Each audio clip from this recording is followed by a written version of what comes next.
لیکن نبی پاک کی ناراضگی دیکھیں، حضور کا جلال دیکھیں، غضب سے ان کے خدا بچائے۔ حضور کا جلال دیکھیں، میرے کریم رسول نے فرمایا میرا دل کرتا ہے میں عشاء کی نماز پڑھنے مسجد میں آؤں اور کسی کو حکم دوں کہ وہ جماعت کرائے۔ میرا دل کرتا ہے، یہ بخاری مسلم ہے، کسی کو حکم کروں کہ وہ جماعت کرائے اور خود میں مدینے کے جوانوں کو ساتھ لے لوں، لکڑیاں کٹھی کر لوں۔ اور فرمایا جو لوگ عشاء کی نماز پڑھنے نہیں آتے میرا دل کرتا ہے ان کے گھروں کو آگ لگا دوں، جل جائیں، وہ برباد ہو۔ اتنی ناراضگی۔ حضرت ابو ہریرہ یہ حدیث سنایا کرتے تھے تو رویا کرتے تھے، فرماتے تھے اتنا سخت حکم۔ حضور نے فرمایا میرا دل چاہتا ہے میں جلا دوں وہ گھر، تباہ ہو جائیں، جل جائیں وہ لوگ، اجڑ جائیں وہ گھر جس گھر کے بسنے والے عشاء کی نماز پڑھنے مسجد میں جلا دوں۔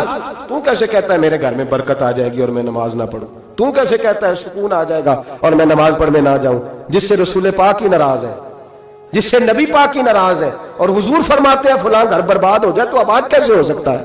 خدا نے ان کی زبان کو وہ اختیار دیا، جو نکلی منہ سے ان کے وہ بات ہو کے رہی۔ میرے حبیب پاک سید عالم علیہ السلام نے فرمایا دل چاہتا ہے جلا دوں، اگر مجھے عورتوں کا خیال نہ ہوتا، اگر مجھے بچوں کا خیال نہ ہوتا تو میں جلا ڈالتا وہ گھر۔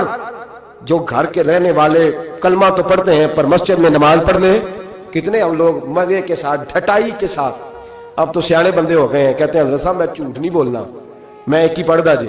تو میں نے کہا یہ بڑا تو نے کمال کر دیا، سچ بول کے یہ بڑا کمال کر دیا ہے۔ او خدا کے بندے سمجھو اتنا جلال رسول پاک کا، فرمایا میرا دل کرتا ہے جلا دوں اس گھر کو جس گھر کے لوگ عشاء کی نماز پڑھنے مسجد میں نہیں آتے۔ میرے بھائی میرے محبوب ناراض ہوئے، جلال فرمایا جن چیزوں سے۔ ایک تو بحث نہ کریں کبھی بھی دین کے معاملے میں، کسی مستند عالم دین سے صحیح العقیدہ سے رجوع کریں، کبھی تقدیر کے مسائل پہ جھگڑا نہ کریں، اور میرے عزیز حدود اللہ کے معاملے میں کبھی اپنی رائے پیش نہ کریں، اور کبھی بھی میرے عزیز شریعت کے مقابلے میں اپنی رائے قائم نہ کریں، اور دین کی کبھی کسی حد کو نہ توڑیں، حضور ناراض ہو جائیں گے۔ اور کبھی بھی جتنے مرضی بھی جدید ہو جائیں کسی غیر مسلم کے کسی طریقے کو، کسی تہوار کو، کسی تقریب کو نہ اپنائیں، اس لیے کہ نبی پاک علیہ السلام اگر حضرت عمر فاروق جیسے لوگوں پہ جلال فرماتے ہیں تو ہما چما کس کھاتے میں ہیں؟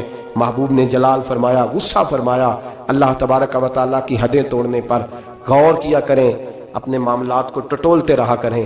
ہمارا سارا کچھ ہمارے نبی کے ساتھ وابستہ ہے، ہماری زندگی سے لے کر قبر تک اور قبر سے لے کر جنت میں داخلے تک اگر کچھ سہارا ہے تو وہ مصطفیٰ کی ذات ہے۔ اور اگر حضور ہی ہم سے ناراض ہو گئے، اگر نبی پاک ہی ہمارے کسی عمل کی وجہ سے ناراض ہو گئے تو دوسرا تو سہارا ہی کوئی نہیں، کدھر جائیں گے، کس کا منہ تکیں گے؟ میرے محبوب پاک علیہ السلام کے غلاموں، حضور محبوب پاک علیہ السلام کو راضی کرنے والے کام کریں، ناراضگی والے کام نہ کریں۔ نبی پاک علیہ السلام کی رضا کو ڈھونڈیں، کوئی ایسا کام نہ کریں جس سے میرے محبوب پاک کو تکلیف ہو۔ دعا کرتا ہوں اللہ کریم عمل کی توفیق دے، ہمیشہ مدحت خیر الانام میں گزرے۔ دعا ہے یہ عمر درود و سلام میں۔